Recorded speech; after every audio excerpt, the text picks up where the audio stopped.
সূরা নূরের একটা আয়াত আছে না, যে যারা মুমিনদের সমাজের মধ্যে এই অশ্লীলতা ছড়ায় তারা যেন সতর্ক হয়ে যায়, আল্লাহর পক্ষ থেকে ভয়ঙ্কর আযাব তাদের উপর আসবে। হাদিসে আসছে এমন এমন রোগ ব্যাধির উদ্ভব হবে যেটা আগে কখনো হয়নি। এই দেখেন কি হচ্ছে এখন, এমন এমন রোগ ব্যাধি আসবে অশ্লীলতার কারণে, বেহায়াপনার কারণে, যেটা আদৌ কখনো পৃথিবীতে আসে নাই। দেখেন সামনে কি হয়, আরো ভয়ঙ্কর প্রলয় আসবে ইনশাআল্লাহ, কেউ ঠেকাতে পারবে না। নবীর কথা এগুলো, বদলানোর কোনো সুযোগ নাই। তোমরা পড়াশোনা করবা, তোমাদের সামনে মেয়েদেরকে ছেড়ে দেওয়া হয়েছে, কলেজে যাবা তখন তো আরো অবস্থা খারাপ, ফ্রি মিক্সিং, যা ইচ্ছা তাই করতে পারবা তোমরা। আর সামনের দিনগুলোতে দেখবা লিভ টুগেদারকে জায়েজ করে দেওয়া হবে, এটাও হবে, এটাও দেখার বাকি থাকবে না। অন্য দেশগুলোর মতো দেখবা ছেলে মেয়ে একসাথে থাকতে পারবে, বিয়ের দরকার হবে না, এটাও হবে সামনে। মেয়েকে সহজলভ্য করে দেওয়া হবে, চাইলেই তুমি জেনা করতে পারবে। এগুলো এমনি এমনি হয়নি, ওরা প্ল্যান করে এটা করেছে যাতে তোমার ভিতরের ইমানি তেজটা নষ্ট হয়ে যায়। যার ইমানের তেজ থাকবে না, ধ্বংস হয়ে যাবে সে। 7 নাম্বার, তোমার প্রতি তারা প্ল্যান করেছে আর একটা এরকম, যে তোমাকে ইসলামের মধ্যে যখন তুমি ইসলাম ফলো করতে চাইবা, কোনোভাবে যদি তুমি ইসলাম ফলো করতে চাও, তখন দেখবা ইসলামের মধ্যে এসে হাজারটা দলাদলি, হাজারটা। তখন তুমি কনফিউজড হয়ে যাবা যে কোথায় যাবো আর কোথায় হক পাবো। যারা ইসলামপন্থী তাদের মাঝেও তারা এমন একটা চক্রান্ত করে দিয়েছে যাতে মুসলিমরা মুসলিমদের সাথে সারা জীবন মারামারি কাটাকাটি করতে থাকে। বাস্তবতা দেখেন তাই হচ্ছে। এভাবে তারা তোমাকে ওদের গোলাম বানানোর প্ল্যান করেছে। 8 নাম্বার, রিজিক, তোমাকে সারাদিন রিজিকের টেনশন দিয়ে রেখেছে ওরা। রিজিক নিয়ে প্রতিটা যুবক টেনশন আর টেনশন, কি করব, কি খাবো আর কি পড়বো, কি কবে চাকরি পাবো আর কি ব্যবসা করবো, সারাদিন রিজিকের টেনশন। এই যে দারিদ্রতার ভয় আর রিজিকের ভয় দিয়ে তারা তোমাকে আল্লাহর পথ থেকে সরিয়ে দিয়েছে। 9 নাম্বার, আমি খুব শর্ট করে বলছি, অনেক ডিটেলস সময় লাগবে বেশি বললে। 9 নাম্বার হচ্ছে যে তারা যেটা প্ল্যান করেছে যে তোমার রিজিকের মধ্যে তারা হারাম ঢুকিয়ে দিয়েছে। হারাম, তুমি যে সেক্টরেই যাবা রিজিকের সন্ধানে, সেখানে গিয়ে দেখবা হারাম সেখানে যুক্ত হয়ে আছে। হয় ঘুষ থাকবে, না হলে সুদ থাকবে, না হলে প্রতারণা থাকবে, অথবা অন্য কোনো এমন কিছু থাকবে যার মধ্য দিয়ে তোমাকে রিজিক অন্বেষণ করতে হবে। চাকরিগুলোর দিকে তাকান, এখন দেখেন কি অবস্থা। ঘুষ ছাড়া আপনি চাকরি পাবেন, এটাও বিশ্বাস করতে বলেন আমাকে? আমি তো পাইলাম না ফার্স্ট ক্লাস রেজাল্ট নিয়ে। ব্যবসা করতে যাবেন, সেখানেও দেখবেন এমন এমন সিস্টেম করে দিয়েছে আপনি চাইলেও অনেক সময় হালাল ব্যবসা করতে পারবেন না। একটা হালাল পণ্যের ব্যবসা করবেন, সেখানেও হারাম তারা ঢুকিয়ে দিয়েছে। এগুলো এমনি এমনি হয়নি। আর 10 নাম্বার একটা হচ্ছে যে ইসলামিক, মানে জীবনের প্রতিটা ক্ষেত্র বলতে বোঝাচ্ছি আপনার ব্যক্তি জীবন, আপনার সামাজিক জীবন, আপনার পরিবার, আপনার এই যে রাষ্ট্র, বিশ্ব, ইসলামের প্রতিটা ক্ষেত্রে যে একজন ব্যক্তি হবে আপনার আদর্শ, তিনি হচ্ছেন কে? মুহাম্মদ রাসূলুল্লাহ সাল্লাল্লাহু আলাইহি ওয়াসাল্লাম। এটা কার কথা? আমাদের কথা না আল্লাহর কথা? লাকাদ কানা লাকুম ফি রাসূলিল্লাহি উসওয়াতুন হাসানাহ। ওই উসওয়াতুন হাসানাহ যাকে আপনার উচিত ছিল ব্যক্তি, পরিবার, সমাজ, রাষ্ট্র সমস্ত জীবনে বাস্তবায়ন করার, এই উসওয়াতুল হাসানাহ তারা সরিয়ে দিয়েছে, তাই নাই? এখন আপনার উসওয়াতুল হাসানাহ কার্ল মার্কস অথবা লেনিন অথবা স্টেলিন অথবা আব্রাহাম লিঙ্কন অথবা অমুক তমুক দার্শনিক, কেউ না কেউ। আপনি মুহাম্মদ সাল্লাল্লাহু আলাইহি ওয়াসাল্লামকে আর জীবনের সব ক্ষেত্রে নেতা হিসেবে গ্রহণ করতে চান না। কথা কি মিথ্যা বলেছে? আপনি হয়তো ইবাদত করছেন তার পদ্ধতিতে, তা আপনি অর্থনৈতিক জীবনে গিয়ে তার হেদায়েত মানছেন না। আপনি সামাজিক ক্ষেত্রে গিয়ে রাসূলের আদর্শ মানছেন না। বিশ্ব রাজনীতি করতে আপনি রাসূলের আদর্শের মোটেই পরোয়া করছেন না, ওটা জাদুঘরে। এই বিষয়গুলোতে আমরাই ভালো বুঝি। অপেক্ষা করতে থাকেন। জাস্ট আমার তো কিছু করার নাই, আমাদের তো কিছু বলারও নাই, আমরা তো মাজলুম এবং দুর্বল। আমরা শুধু এতটুকু বলবো, আপনি just wait until you reach your grave. আপনি যতক্ষণ পর্যন্ত আপনার কবরে পৌঁছান নাই, ওই পর্যন্ত অপেক্ষা করতে থাকেন। তারপরে দেখেন আপনার সাথে কি হয়। যখন ফেরেশতারা কলার ধরে তুলে প্রশ্ন করবে, মান হাযা রাজুল বুইসা ফীকুম, এই ব্যক্তি কে ছিল যাকে তোমাদের কাছে রাসূল করে পাঠানো হয়েছিল, তখন এরা কোশ্চিন কালেও বলতে পারবে না যে ইনি হচ্ছেন রাসূলুল্লাহ সাল্লাল্লাহু আলাইহি ওয়াসাল্লাম। বলে মা আদরি, আমি জানি না, লা আদরি, আমি জানি না। মানুষ কিছু বলতো, আমি শুনতাম। খুবই ভয়ঙ্কর জায়গা। একজন সাহাবীর নাম বলি, সাদ বিন মুয়াজ রাদিয়াল্লাহু আনহু। নাম শুনেছেন? তোমরা তো শোনো নাই মনে হয়। সাদ বিন মুয়াজ এত ভালোবাসতেন নবী তাকে যে তার মৃত্যুতে রাসূল সাল্লাল্লাহু আলাইহি ওয়াসাল্লাম এত কষ্ট পেয়েছিলেন। সাদ বিন মুয়াজ আনসার সাহাবী ছিলেন। তার একার দাওয়াতে প্রচেষ্টায় মদিনায় বহু মানুষ ইসলাম কবুল করেছিল। এই মানুষ খন্দকের যুদ্ধে তার গায়ে একটা তীর লাগে, প্রচুর রক্ত প্রবাহ হয় এবং তিনি মারা যান, শহীদ হয়ে যান। এই সাদ বিন মুয়াজের জানাজায় 70,000 ফেরেশতা অংশ নিয়েছিল এবং আল্লাহ রাব্বুল আলামিনের আরশ এই বান্দার মৃত্যুতে কেঁপে উঠেছিল। আপনাকে বলতে চাচ্ছি, এই সাদ বিন মুয়াজ রাদিয়াল্লাহু আনহুর কবরেও চাপা দেয়া হয়েছে, দুই দিক থেকে চাপা দেয়া হয়েছে। তিনি বলেছেন, রাসূল সাল্লাল্লাহু আলাইহি ওয়াসাল্লাম, যদি কোনো ব্যক্তির কবরে আযাব না হতো তাহলে সাদ বিন মুয়াজের কবরে আযাব হতো না। তার কবরেও প্রশ্ন হয়েছে এবং চাপ দেয়া হয়েছে। কবরের জীবন কেমন করে আপনাকে বুঝাবো? কিভাবে বুঝাবো আমরা? আমাদের বুঝানোর কোনো ক্ষমতাই নাই। আজকে আপনি রাসূলের আদর্শকে পরোয়া করছেন না। কাল যখন আপনাকে রেখে আসা হবে ওই যে বিসমিল্লাহি আলা মিল্লাতি রাসূলিল্লাহ বলে, তখন বুঝবেন যে রাসূলের মিল্লাত কাকে বলে। আল্লাহ পাক আমাদেরকে উসওয়াতুল হাসানা নির্ধারণ করার তৌফিক দান করুন। উসওয়াতুল হাসানা হবে একজন ব্যক্তি, দ্বিতীয় কোনো ব্যক্তি না। তিনি হচ্ছেন আমাদের প্রিয় নবী মুহাম্মদুর রাসূলুল্লাহ সাল্লাল্লাহু আলাইহি ওয়াসাল্লাম। হ্যাঁ, এটা ঠিক। যদি কোনো ব্যক্তির কথা রাসূলের কথার সাথে মিলে যায়, সে যেই হোক না কেন, তার কথা মানতে আমরা প্রস্তুত ইনশাআল্লাহ। বরং ওই কথা মানাই আমাদের জন্য ফরজ। আর পৃথিবীর যে ব্যক্তি হোক না কেন, সে যত বড় নেতা হোক না কেন, যেই হোক না কেন, কারো কথা যদি নবীর কথার সাথে না মেলে, তাহলে সেই কথা মানতে আমরা মোটেও বাধ্য নই, বরং সেটাকে না মানাই হচ্ছে আপনার ঈমানের দাবি। এই 10টা কাজ তারা করেছে, এছাড়া আরো কিছু কাজ করেছে, আজকে আমি অত বলার সময় পাচ্ছি না। এখন আপনার প্রতি নাসিহা হচ্ছে যে যদি আপনি চান যে আপনার যৌবন কালটাকে আপনি আল্লাহর পথে ব্যয় করবেন, দুনিয়াতেও সুখী হবেন, পরকালেও সুখী হবেন, তাহলে আপনার জন্য একটা হাদিস আমি পেশ করছি। নবী সাল্লাল্লাহু আলাইহি ওয়াসাল্লাম বলেছেন, কিয়ামতের মাঠে 7 শ্রেণীর মানুষকে আল্লাহ পাক আরশের ছায়া দিবেন। তার মধ্যে এক শ্রেণীর মানুষ হচ্ছে তারা যারা তাদের যৌবন কালটাকে আল্লাহর পথে ঢেলে দিয়েছে। আপনি কি চান কিয়ামতের মাঠে আল্লাহ আপনাকে আরশের ছায়া দেখ? আমি এটা অনেকদিন বলছি হাদিসটা, যে কিয়ামতের মাঠে মানুষ যখন উঠবে তখন তাকে 5টা প্রশ্ন করা হবে। তোমার জীবন কোন কালে ব্যয় করেছো? তোমার যৌবন কোন কাজে ব্যয় করেছো? কোন পথে সম্পদ উপার্জন করেছো আর কোন পথে সম্পদ ব্যয় করেছো? আর জানা অনুযায়ী আমল করেছিলে কি না? এখানেও দেখেন, তোমার যৌবন কোন পথে ব্যয় করেছো আলাদা প্রশ্ন হবে। যদি আমরা যৌবন আল্লাহর পথে ব্যয় করতে পারি, আরশের ছায়া আপনি ছায়া পাবেন ইনশাআল্লাহ। আপনার নেতা হবে জান্নাতে হুসাইন রাদিয়াল্লাহু আনহু। এটা তো জানেন, তিনি হবেন জান্নাতে যুবকদের সর্দার। কত যুবক যে পৃথিবী থেকে চলে গেছে, এ আমার ভাই আপনাকে কেমন করে বুঝাই, যারা দিন রাত কোনো কিছুর পরোয়া করেন নাই, দিন রাত আল্লাহর পথে ছুটে চলেছেন। ওই খালিদ বিন ওয়ালিদ রাদিয়াল্লাহু আনহুকে দেখেন, তিনি মৃত্যু সজ্জায় বলেছিলেন যে আমি জাহাদতু কাযা ওয়া কাযা, আমি যে কতই না যুদ্ধ করেছি আল্লাহর পথে, আমার শরীরে এমন একটা দাগও নাই যেখানে, মানে একটা জায়গাও বাকি নেই আমার শরীরের মধ্যে যেখানে কোনো তরবারির আঘাত নাই বা বর্ষার ছোঁয়া নাই। সেদিন তিনি মৃত্যু সজ্জায় বলছিলেন যে আজকে আমি আমার বিছানায় মারা যাচ্ছি, আমি যুদ্ধের মাঠে মারা যাওয়ার সৌভাগ্য আমার হলো না। ফালা নামাত আইনুল জুবালা, তিনি বলেছিলেন যে কাপুরুষদের দু চোখ যেন কখনো না ঘুমায়। ওই দেখো যুবক, তোমার আদর্শ। খুবাইব রাদিয়াল্লাহু আনহু, ইসলামের জন্য তাকে দায়ী করে পাঠানো হয়। রাজি নামক একটা জায়গায় কাফেররা তাকে ধরে ফেলে এবং তাকে শুল দণ্ড দিয়ে হত্যা করে।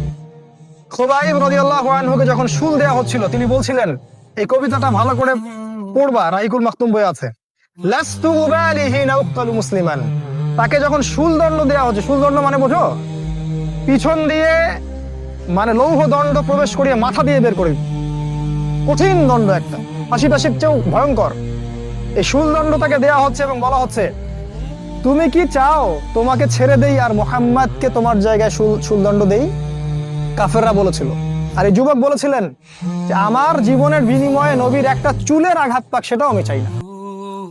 দোয়া করছে, আল্লাহ আমার মৃত্যুর সংবাদটা নবীকে পৌঁছে দিও। আল্লাহ পাক সেটা পৌঁছে দিলেন। রাসূল মদিনা থেকে খবর পেয়ে গেলেন যে খুবাইবকে হত্যা করা হয়েছে। তিনি তখন কবিতা আবৃত্তি করছিলেন যে লাস্তু বালিহিনা উক্তালু মুসলিমান, আমি কোনো পরোয়াই করি না যখন আমাকে মুসলিম হিসেবে হত্যা করা হচ্ছে। আলা আই জামিন কানা লিল্লাহি মাসরাই, আমাকে যেদিকেই পাশ ফেরানো হোক না কেন সেটা আল্লাহর জন্যই। ওয়াযালিকাল ইলাহু ওয়া ইয়াশা, এবং তিনি হচ্ছেন এমন ইলাহ যিনি যদি চান ইউবারিক আলা ফি কুল্লি শিলবি মিমাসা, তাহলে তিনি প্রত্যেকটা আমার গোশত টুকরা হাড্ডির মধ্যে বরকত দিতে পারবেন। এই কবিতা বলতে বলতে তার জান চলে যায়। এই যে তোমার আদর্শ, কখনো ভেবেছো তাদেরকে নিয়ে? তারা তোমাদের সুপার হিরো। আজকে ফ্যান্টাসির জগতে সুপার হিরো খুঁজে বেড়াও তোমরা।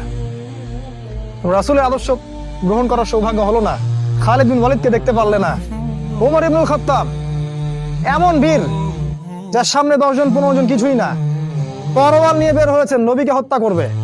প্রতিমধ্যে শুনলেন কি তার বোন ভগ্নিপতি ইসলাম কবুল করেছে, চললেন বোন আর ভগ্নিপতিকে আগে মারবো তারপর নবীকে। সেখানে গিয়ে শুনলেন কোরআন তেলাওয়াত করা হচ্ছে, কান লাগিয়ে শুনলেন কি তেলাওয়াত করা হচ্ছে। জিজ্ঞাসা করলেন কি তেলাওয়াত করছো? তারা বললো যে আমরা কিছুই তেলাওয়াত করছিলাম না। তিনি মারধর শুরু করলেন, এক পর্যায়ে একটা কাগজ বের হয়ে আসলো, ওই যে নুসখা, সেখানে লেখা ছিল সূরা তাহা।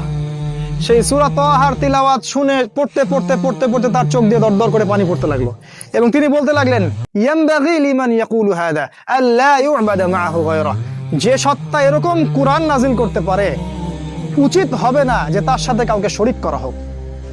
বললেন শাহিদতু আল্লা ইলাহা ইল্লাল্লাহ ওয়া আন্না মুহাম্মাদান রাসূলুল্লাহ, আমি সাক্ষ্য দিচ্ছি আল্লাহ ছাড়া কোনো মাবুদ নাই এবং মুহাম্মদ আল্লাহর রাসূল সাল্লাল্লাহু আলাইহি ওয়াসাল্লাম। খুযুনি ইলা রাসূলিল্লাহি ওয়া আসহাবিহি, আমাকে আল্লাহর রাসূল এবং সাহাবীদের কাছে নিয়ে চলো, আমি ইসলাম কবুল করব এখন গিয়ে। সেখানে গিয়ে নবীকে বললেন ইয়া রাসূলুল্লাহ, আমি জিতুকা উমিনু বিল্লাহি ওয়া রাসূলিহি, আমি আপনার কাছে এসেছি আল্লাহ এবং আপনার প্রতি ঈমানদার হয়েই এসেছি। ওয়া বিমা জিতা বিহি মিন ইনদিল্লাহ, আর আপনি আল্লাহর পক্ষ থেকে যা নিয়ে এসেছেন এই কোরআনের প্রতি ঈমানদার হয়েই আমি এসেছি।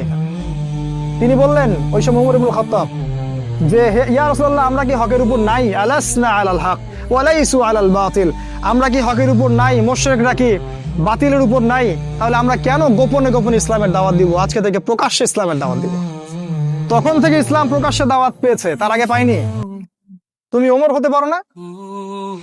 একটা ছেলেকে দেখলাম অনলাইনে, আমি তাকে চিনি না, অনলাইনে একটা স্ট্যাটাস দেখেছিলাম, খালি ইসলামের পক্ষে কিছু একটা বলার কারণে তার একটা বড় পথ চলে গেছে, এবং সে স্ট্যাটাস দিয়েছে যে যদি একদিন বাঁচি সিংহের মতো বাঁচবো, তাও ধর্মকে আমি দলের কাছে বিক্রি করব না। মন থেকে দোয়া চলে আসলো। ওর ওখানে আমি কমেন্ট করেছি যে তোমাকে আল্লাহ ওমরের মতো কবুল করুন। হামজা বীর সাহাবী, যাকে উহুদের যুদ্ধে শহীদ করা হয়েছে। আবু জেহেল রাসূলকে চর মেরেছিল একটা। হামজা রাদিয়াল্লাহু আনহু যখন শুনেছেন আবু জেহেল রাসূলকে মেরেছে, সরাসরি আবু জেহেলের বাসায় ওকে গলার ধরে বের করে প্রচন্ড জোরে ঘুষি একটা মারা হলো। বলা হলো যে আমার ভাতিজা যে দিনের উপর আছে আমিও সেই দিনের উপর আছি, রুদ্দাহা ইন ইসতাতা'তা, তোমার ক্ষমতা থাকলে আমাদেরকে ঠেকিয়ে দেখা হবে। তিনি রাসূলের কাছে গেলেন, বললেন ইয়া ইবনা আখি, হে আমার ভাতিজা, কুনতু আনসুরুকা বিল হামিয়া, আমি তোমাকে সাহায্য করতাম আত্মীয়তা সম্পর্কের কারণে। আলা নানসুরুকা লিল ইসলাম, আজকের দিন থেকে আমি ইসলামের জন্য তোমাকে সাহায্য করব। আশহাদু আল্লা ইলাহা ইল্লাল্লাহ ওয়া আন্নাকা রাসূলুল্লাহ, আমি সাক্ষ্য দিলাম যে আল্লাহ ছাড়া কোনো ইলাহ নাই, তুমি আল্লাহর রাসূল। এই যে ইসলামের শক্তি বাড়তে থাকলো, তখন তো তুমি হামজার মতো হতে পারো না? হামজা রাদিয়াল্লাহু আনহু উহুদের যুদ্ধে যখন করছিলেন, তার সামনে কোনো কাফের মুশরিক টিকতে পারে নাই। আমি তোমাকে বলিনি যে অস্ত্র নিয়ে এখন বের হয়ে যাও, কথা অন্যদিকে নিয়ে যাবা না, কথাটা অন্যদিকে ঘুরাবা না। এখন তো মিডিয়ার যুগ, কথা অন্যদিকে মানুষ ঘুরায় খুব সহজে। আমি বলেছি তোমার এই চেতনাটা নাই, তুমি হামজার মতো চেতনা ধারণ করতে পারো না, ওমরের মতো চেতনা ধারণ করতে পারো না। অসংখ্য সাহাবী ছিলেন এরকম। মুসআব বিন উমাইর এত ধনী সাহাবী ছিলেন, যার আতরের খুশবু ছিল আরবের সবচেয়ে দামি আতরের খুশবু। ইসলাম কবুল করে সব ছেড়ে দিলেন, এক পোশাকে তাকে কবর দেওয়া হয়েছে উহুদের মাঠে। মানে তাকে যখন শহীদ করা হয়, তার দেহের মধ্যে এতগুলো তরবারির দাগ ছিল, তুমি কল্পনাও করতে পারবে না। এই সাহাবীকে রাসূল সাল্লাল্লাহু আলাইহি ওয়াসাল্লাম যখন দাফন করলেন, তাকে দাফন করার জন্য কোনো কাফন পাওয়া যাচ্ছিল না, ঘাস দিয়ে তাকে দাফন করা হয়েছে। এই হলো মুসআব বিন উমাইর রাদিয়াল্লাহু আনহু।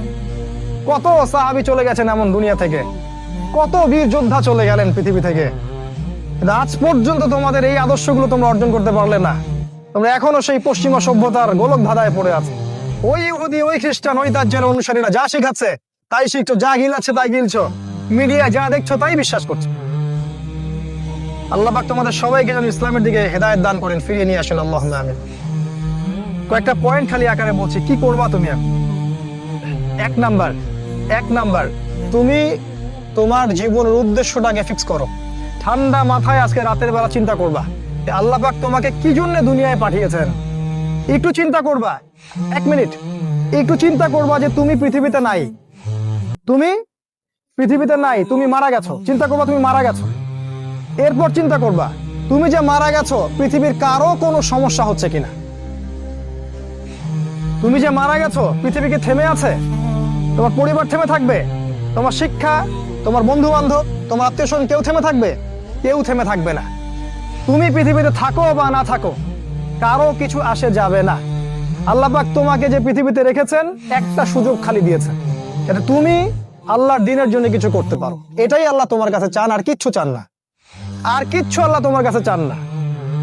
আল্লাহ চান তুমি একজন ভালো মানুষ হও, ভালো মুসলিম হও এবং দ্বীনের জন্য কিছু খেদমত করে পৃথিবী থেকে বিদায় নাও। এই দিন তুমি ছাড়াও বিজয়ী হবে ইনশাআল্লাহ। তুমি থাকো বা না থাকো, এই দিন কিন্তু বিজয়ী হবেই। হয় তোমাকে নিয়ে হবে অথবা তোমাকে ছাড়াই হবে। জীবনের উদ্দেশ্য ফিক্স করো। জীবনের উদ্দেশ্য একটাই, জান্নাত। জান্নাত পাওয়ার জন্য যা করা দরকার তাই করতে হবে। কোরআন হাদিস মেনে চলা থেকে শুরু করে আমল করা, আদব আখলাক সবকিছু এর মধ্যে চলে আসবে ইনশাআল্লাহ। আল্লাহ পাক তোমাকে পথ দেখাবেন। আগে তুমি জীবনের উদ্দেশ্য ফিক্স করো। একটা কথা বলি, সবাই তোমাদেরকে বলবে জীবনে সফল হতে হবে। অনেক কথা আমি বলছি আমার ব্যক্তিগত অভিজ্ঞতা থেকেই বলছি। আল্লাহ পাক আলহামদুলিল্লাহ ফার্স্ট সেকেন্ড ছাড়া রেজাল্ট আমাদের হতো না। যখন থেকে আমরা বুঝতে পেরেছি যে ট্র্যাকে আমরা যাচ্ছি সে ট্র্যাকটা ভুল, এই বুঝটা যখন থেকে আসছে আমাদের মধ্যে, আমরা চেষ্টা করছি অন্যদেরকে আমাদের শিক্ষা দিয়ে সচেতন করার জন্য। আমরাও ভুল করেছি, ভুলের উপর ভুল করেছি। আল্লাহ পাক যেন মাফ করেন, আল্লাহুম্মা আমিন। সাফল্যের সংজ্ঞা শেখানো হতো আমাদেরকে পরিবার থেকে। সফল হতে হবে বাবা, নিজের পায়ে দাঁড়াতে হবে, বাবাকে দেখতে হবে, মাকে দেখতে হবে, অমুক তমুক ইত্যাদি ইত্যাদি। বিয়ে করবি কি নিয়ে, তোর তো কিছুই নাই, বলে নাই কথাগুলো আপনাদের। চাকরি বাকরি করতে হবে, প্রতিষ্ঠিত হতে হবে। শোনো, সাফল্যের একটা সংজ্ঞা দিয়েছেন আল্লাহ কোরআনে, একটাই সংজ্ঞা, সূরা আল ইমরানের মধ্যে আছে। আজকে আমি সব ডিটেইলস বলার সময় পাচ্ছি না। সূরা আল ইমরানের মধ্যে আছে, কুল্লু নাফসিন যায়িকাতুল মাউত, প্রত্যেকটা নফস মারা যাবে এবং কিয়ামতের মাঠে তাদের পুরোপুরি প্রতিদান তাদেরকে দেয়া হবে। এখানে আল্লাহ সাফল্যের সংজ্ঞা দিয়েছেন, ফামান যুহজিহা আনিন নার ওয়া উদখিলাল জান্নাহ ফাকাদ ফাজ। ওই দিন কিয়ামতের মাঠে যাকে জাহান্নাম থেকে বাঁচানো হবে আর জান্নাতে প্রবেশ করানো হবে, ফাকাদ ফাজা, এই ব্যক্তি হচ্ছে সফল। সাফল্যের সংজ্ঞা কোথায় পাইলেন? যদি আমরা জাহান্নাম থেকে বাঁচতে পারি প্রত্যেক ব্যক্তি এবং জান্নাতে যেতে পারি, সেই সফল। এছাড়া কেউই সফল না, এই পৃথিবীর কেউই সফল না, কেউ না। সে যত বড় রাষ্ট্রনেতা হোক, পণ্ডিত হোক, বিজ্ঞ হোক, পণ্ডিত কে হয় হোক, যার দাপটে সারা বিশ্ব কাঁপে, এও সফল না যদি না সে জান্নাতে যেতে পারে। কিন্তু একজন এই ভ্যান চালক, এক রিক্সা চালক, এক আমার ওই গরিব চাচা, ওই কৃষক, সে যদি হিসাব দিয়ে জান্নাতে যেতে পারে, সে সফল। তিনি সফল, তিনি আল্লাহর কাছে পছন্দের বান্দা। অতএব জীবনের উদ্দেশ্যটাকে ঠিক করে ফেলো, এটা প্রথম কাজ। দ্বিতীয় কাজ, তোমাকে জ্ঞান অর্জন করতে হবে। দ্বিতীয় কাজ, কিসের জ্ঞান অর্জন করবে? যে জ্ঞান তোমাকে আল্লাহর দিকে নিয়ে আসবে সেই জ্ঞান অর্জন করতে হবে। কোন কোন সাবজেক্ট পড়তে হবে তোমাকে প্রথমত কোরআন পড়তে হবে, তেলাওয়াত করা শিখবে, অর্থ জানবে, আরবি ভাষা শেখার চেষ্টা করো, কোরআনের আদেশ মানো, নিষেধগুলো ছেড়ে দাও এবং কোরআনের দাওয়াত মানুষের কাছে পৌঁছে দাও। কোরআনের দাওয়াত মানুষের কাছে পৌঁছে দাও এবং কোরআনের বিধান বাস্তবায়নের জন্য আল্লাহর পথে চেষ্টা করো। আর কি সাবজেক্ট পড়তে হবে? তোমাকে হাদিস পড়তে হবে, রাসূলের হাদিস, অসংখ্য হাদিস, এগুলো পড়তে হবে তোমাকে। আর কি পড়বে? ইসলামের ইতিহাস তোমাকে পড়তে হবে। ইসলামের ইতিহাস জানবে না তাহলে হীনমন্য জাতি হবে। তুমি জানবেই না তোমার এই বাপ দাদারা ছিল সিংহ পুরুষ, তুমি এটা জানবেই না। তোমার শেকড় যে এত সিংহ পুরুষ দিয়ে ভর্তি, তুমি জানোই না। এই জন্য হীনমন্যতায় ভোগো, মনে হয় যে আমাদের কেউ নাই, আমরা এতিম। জি না, আমরা এই বিশ্ব শাসন করেছি 100 বছর আগেও। 100 বছর আগেও এই পুরো বিশ্ব আমাদের হাতে ছিল। এখন যা দেখছো এরকম অতীত এরকম ছিল না। একটা ওমরের হুঙ্কারে সারা বিশ্ব কেঁপে যাইতো। এক আলী রাদিয়াল্লাহু আনহু যদি জিহাদের মাঠে হুঙ্কার দিতেন, সমস্ত কাফের হৃদয় একদম দরদর করে কাঁপতে থাকতো।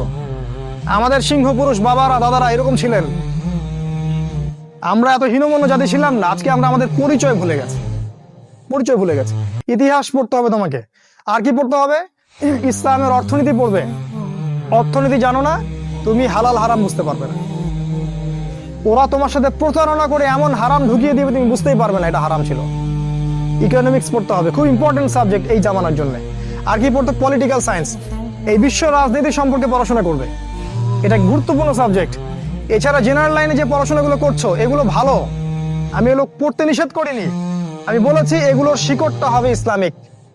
তুমি ডাক্তার হও আর ইঞ্জিনিয়ার হও আর কি হও এটাতে আমাদের কোনো আপত্তি নাই, শিকড়টা হতে হবে ইসলামিক, কোরআন এবং সুন্নাহ ভিত্তিক।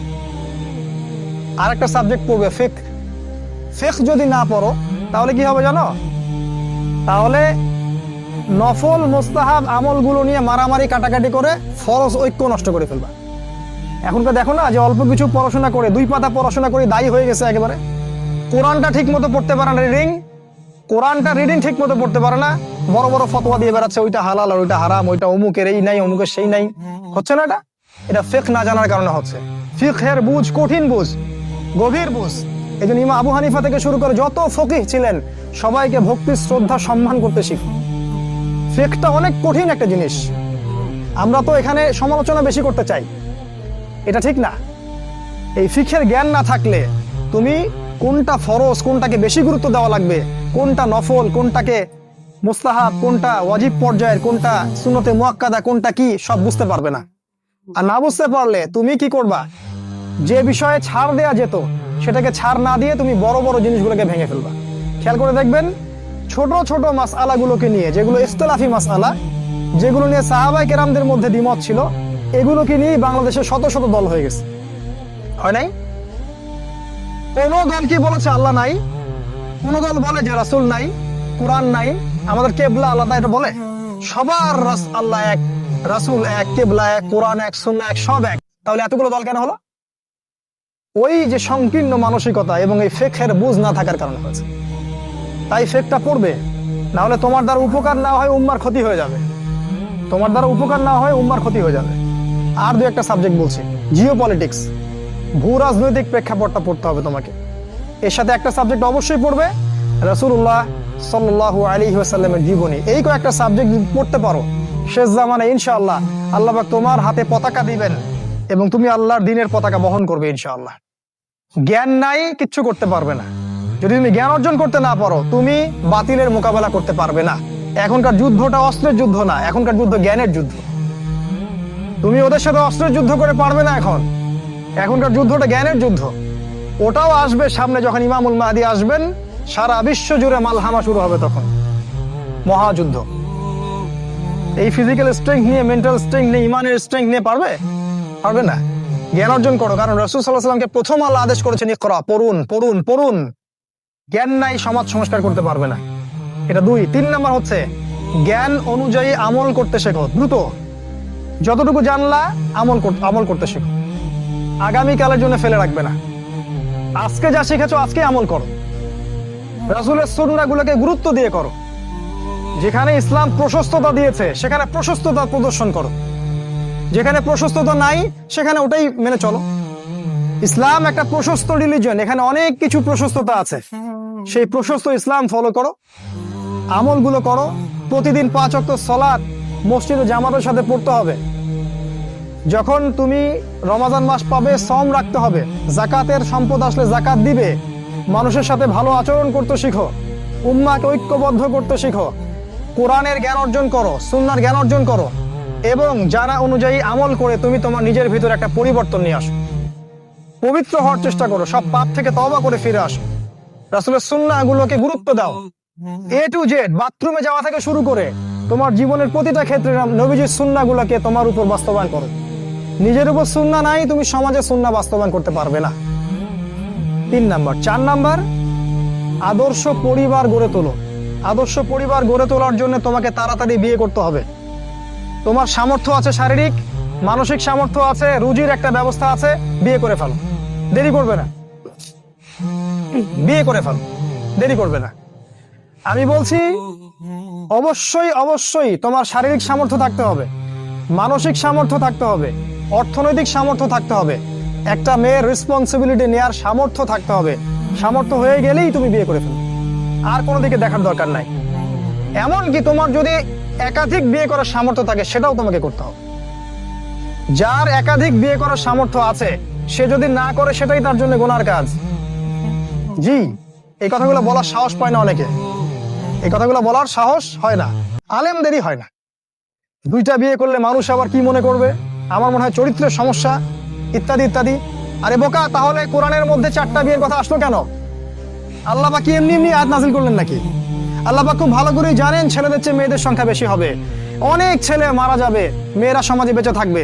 কত অসংখ্য এতিম মেয়ে সমাজে পড়ে আছে, অসংখ্য বিধবা মেয়ে সমাজে পড়ে আছে। ওদের দায়িত্ব নিতে হবে না? কে নিবে ওদের দায়িত্ব? যদি ছেলেরা দায়িত্ব না নেয় কে দায়িত্ব নিবে? ওই মেয়েগুলা কি সমাজের প্রজাপতি হয়ে থাকবে? ওরা কি পতিতালয়ের সম্পত্তি হবে? ওদের অধিকার নাই। এখানে অধিকার দিলে আমরা চরিত্র খারাপ হয়ে যায়। আর এদের সাথে তোমরা সারা দেশে এবং বিশ্বে জেনা করে বেড়াচ্ছ, এগুলাতে চরিত্র খারাপ হয় না। একটা ছেলে বিয়ে করার পরেও 10টা মেয়ের সাথে পরকীয়া করে, এটাতে চরিত্র খারাপ হয় না। কিন্তু যদি আরেকটা বিয়ে করে তখন সমাজের মানুষ তাকে বাঁকা চোখে দেখা শুরু। এটা জাহিলিয়াত, এটা পুরো সম্পূর্ণ মক্কার জাহিলিয়াত চলছে। দ্রুত বিয়ে করো, বিয়ে করে আদর্শ পরিবার গঠন করবে। পরিবারটা এত শক্তিশালী হবে যে পরিবারের ভিতর যেন কোনো রকম শিরক, কোনো বেদাত, কোনো কুফর, কোনো হারাম ঢুকতে না পারে। পারবে না ইনশাআল্লাহ? ইনশাআল্লাহ। 5 নাম্বার, তোমার সন্তানদেরকে মানুষ করে যাও। কালকে তুমি থাকবে না, তোমার সন্তানরা বেঁচে থাকবে। এক একটা সন্তান, এই যে বাচ্চাগুলোকে এমন ভাবে বড় করতে হবে যাতে এরা আগামী দিনের ওমর হয়, আগামী দিনের হামজা হয়, আগামী দিনের খালিদ বিন ওয়ালিদ রাদিয়াল্লাহু আনহু হতে পারে ইনশাআল্লাহ।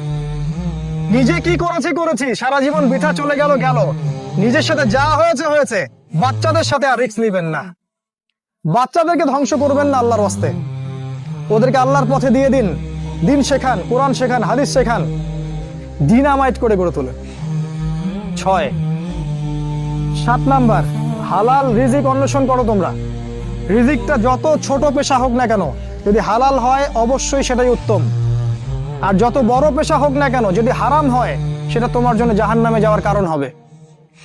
অনেক বড় পদ আছে কিন্তু সেখানে ঘুষ আছে, সুদ আছে, প্রতারণা আছে, সেখানে যাবে না। আল্লাহর ওয়াস্তে সেখান থেকে দূরে থাকো।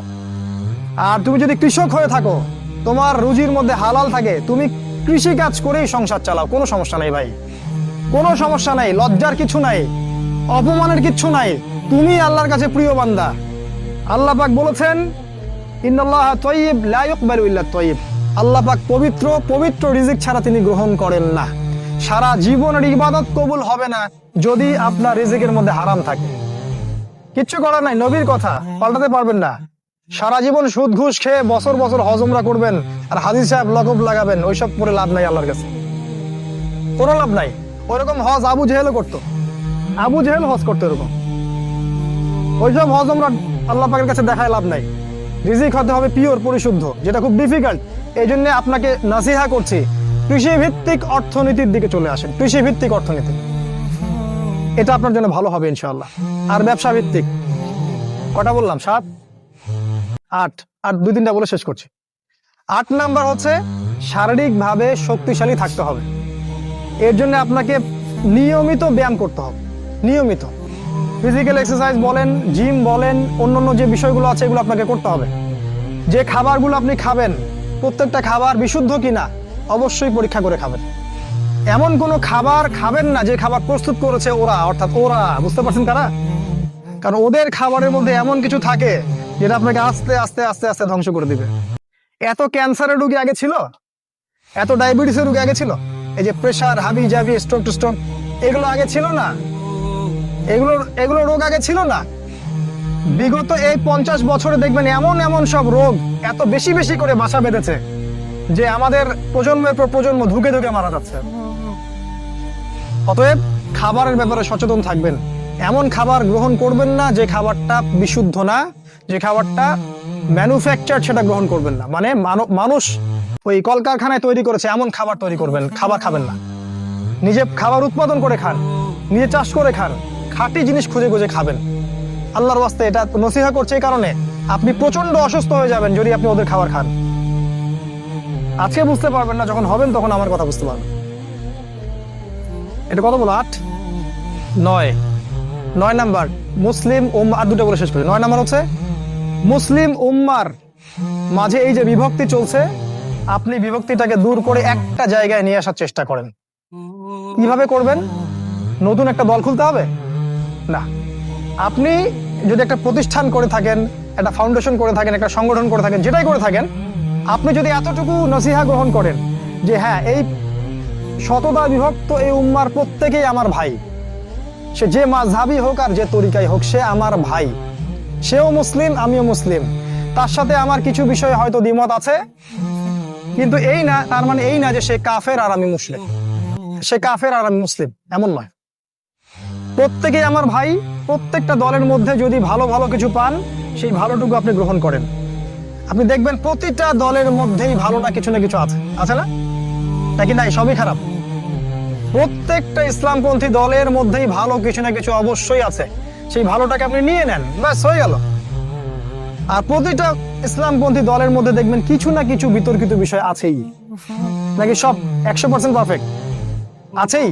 ওগুলোকে আপনি ছেড়ে দেন, দিয়ে আপনি সবাইকে নিয়ে বসার চেষ্টা করেন। যেটাই করবেন সবাইকে নিয়ে করার চেষ্টা করেন। হ্যাঁ, এখানে মতবিরোধপূর্ণ যে মাসআলাগুলো আছে, এখানে আপনি উদারতা প্রদর্শন করুন।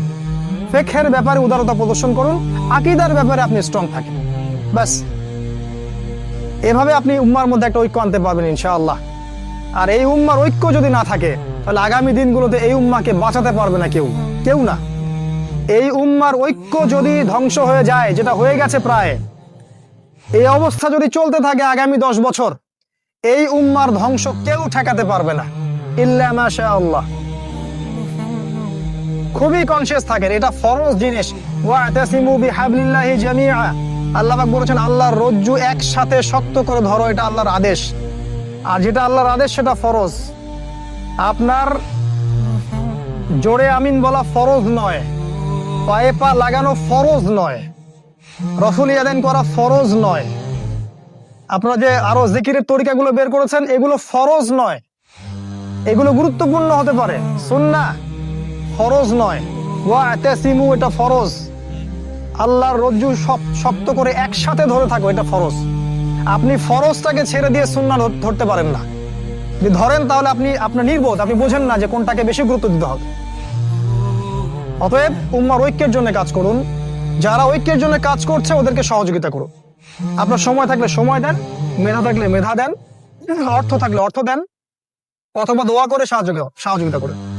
যেভাবে পারেন আপনি তাদেরকে সহযোগিতা করেন। লাস্ট আরেকটা হচ্ছে, আপনাকে আল্লাহ পাক যে সময়টুকু দিয়েছেন এই যৌবনের, এই দুনিয়ার জীবনের, আল্লাহর দ্বীনের দাওয়াত আপনি প্রচার করেন। আপনার মধ্যে যতটুকু এলেম কালাম আছে, বাল্লিগু আন্নি ওয়ালাউ আয়া, একটা আয়াতও যদি জানো আমার পক্ষ থেকে, প্রচার করে দাও। প্রতিটা দিন আপনি আল্লাহর পথে দাওয়াতের জন্য নেমে পড়েন। ফুল টাইম দায়ী হতে বলছি না আমি, পার্ট টাইম দায়ী হয়ে যান। প্রতিটা দিন কিছু না কিছু সময় আল্লাহর দ্বীনের জন্য ব্যয় করেন। মসজিদে বসেন, তালিম করেন, লোকজনকে নামাজের দিকে ডাকেন, আল্লাহর পথে সময় দেন। আপনি যারা দ্বীনের পথে কাজ করছে ওদেরকে হেল্প করেন, নিজে দাওয়াতি কাজ করেন, আপনার সেক্টরে দাওয়াতি কাজ করেন, নিজের মধ্যে, নিজের বন্ধু মহলে, পরিবারে, আপনার আত্মীয় স্বজনের মধ্যে দাওয়াত দিতেই থাকেন। শুনুক না শুনুক নাই, কথা বলে নাই, শুনুক বা না শুনুক, আপনি দাওয়াতি কাজ করতেই থাকেন। ইনশাআল্লাহ এই 10টা কাজ যদি আপনারা যুবকরা করতে পারেন, আমি আশাবাদী ইনশাআল্লাহ আগামী দিনগুলোতে আপনি হবেন ইমামুল মাহদীর সৈনিক ইনশাআল্লাহ।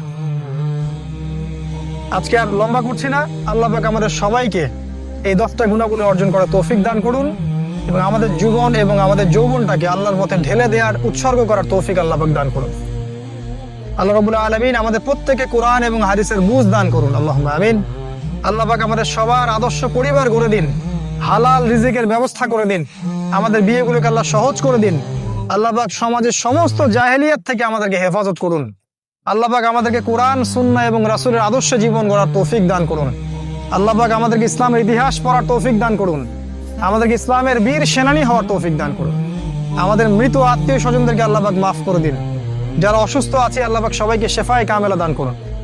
এবং আমাদের যা কিছু আছে, আমাদের জান, মাল, ইজ্জত, সময়, শ্রম সবকিছু ব্যয় করে আল্লাহর পথে দাওয়াত এবং আল্লাহর জন্য জিহাদ করার তৌফিক আল্লাহ পাক দান করুন। আল্লাহুম্মা আমিন। সুবহানাকা আল্লাহুম্মা ওয়া বিহামদিকা আশহাদু আল্লা